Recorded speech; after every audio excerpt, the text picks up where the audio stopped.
July 22, 1991. A terrified young man ran through the streets of Milwaukee with handcuffs hanging from one wrist, desperately searching for help.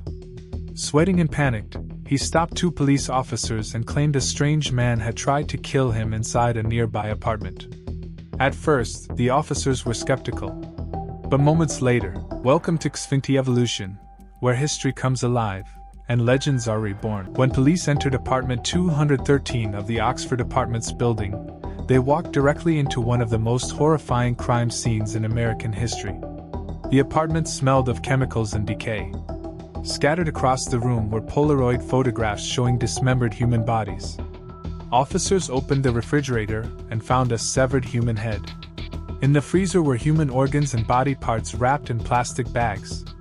Nearby stood barrels filled with acid used to dissolve bodies. Hidden inside drawers and cabinets were skulls and bones. Even experienced detectives struggled to process what they were seeing. The quiet man living in that apartment was Jeffrey Dahmer, a man whose crimes would shock the world and earn him the terrifying nickname, the Cannibal Killer. But the story of Jeffrey Dahmer did not begin inside that apartment. It began decades earlier with a lonely and deeply troubled child.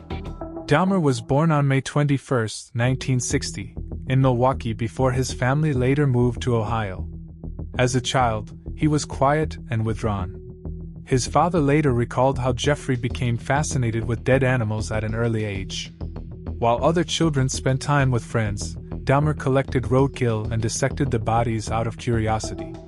He became obsessed with bones, organs, and death itself. At home, his parents' marriage was collapsing under constant tension, pushing Jeffrey further into isolation. By high school, Dahmer had developed a serious alcohol problem and was drinking almost every day. Classmates remembered him as awkward and strange, but no one imagined the darkness growing inside his mind. In 1978, shortly after graduating, Dahmer committed his first murder. One evening, he encountered an 18-year-old hitchhiker named Stephen Hicks and offered him a ride home. Dahmer invited Hicks inside for drinks, but when Hicks decided to leave, Dahmer panicked. He later confessed that he could not handle the feeling of abandonment. In a violent outburst, he attacked Hicks with a dumbbell and strangled him to death. Afterward, Dahmer dismembered the body and buried the remains behind the house. It was the beginning of a nightmare that would continue for more than 13 years. For years, Dahmer managed to live a terrifying double life. On the outside, he appeared harmless and quiet. He worked ordinary jobs and rarely attracted attention. But secretly, his crimes were becoming increasingly horrifying. During the 1980s, Dahmer began targeting vulnerable young men, many from marginalized communities. He approached victims in bars and shopping malls, offering them money for photographs or companionship. Once inside his apartment, the victims were drugged until unconscious. Dahmer then murdered them, often strangling them while they slept. Investigators later discovered that Dahmer's obsession was not only about murder. He was consumed by a desperate fear of loneliness and abandonment.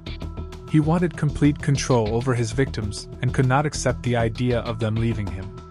As the killings escalated, Dahmer began preserving skulls and body parts as trophies. He stored remains in refrigerators while using acid and chemicals to destroy evidence. Eventually, his crimes became even more disturbing. Dahmer admitted to practicing cannibalism, believing that consuming parts of his victims would somehow keep them with him forever. Perhaps the most horrifying part of the case involved the experiments he performed on living victims. Dahmer attempted to create submissive zombies by drilling holes into victims' skulls and injecting chemicals into their brains. Several victims died during these horrifying experiments. The apartment slowly transformed into a chamber of unimaginable horror hidden behind the walls of an ordinary building. What shocked the public even more was how many warning signs had been ignored. Neighbors repeatedly complained about foul odors coming from Dahmer's apartment, describing smells similar to rotting meat and chemicals. Police were called multiple times, but Dahmer always appeared calm and convincing. In one tragic incident, a 14-year-old victim managed to escape from the apartment, while injured and disoriented.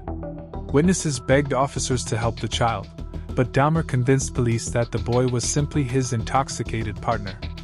Officers escorted the terrified child back into the apartment, unknowingly returning him directly to his killer. Hours later, the victim was murdered. Everything finally collapsed in July 1991 when Tracy Edwards escaped from Dahmer's apartment after realizing something was terribly wrong. Edwards later described how Dahmer acted strangely while holding a knife and attempting to handcuff him. Waiting for the perfect moment, Edwards managed to escape and alert nearby police officers. Once investigators searched the apartment, the horrifying truth was finally exposed. During interrogation, Jeffrey Dahmer calmly confessed to murdering 17 young men and boys between 1978 and 1991. His emotionless descriptions of the killings horrified investigators and shocked the country.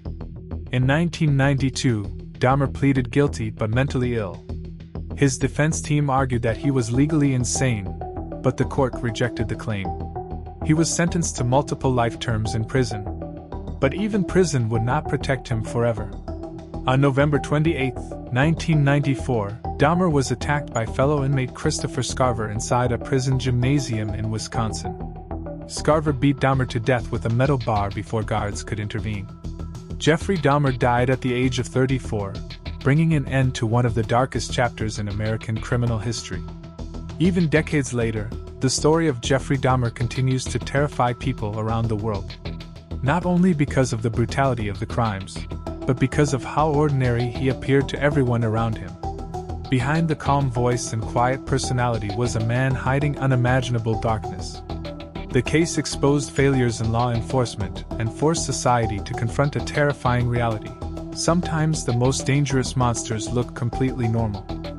If you want to understand how history is unfolding before our eyes, don't miss what comes next. Revisit Xfinity Evolution for deeper insights and powerful stories. Stay informed, stay curious, and join us again on Xfinity Evolution, where the world's biggest events come into focus.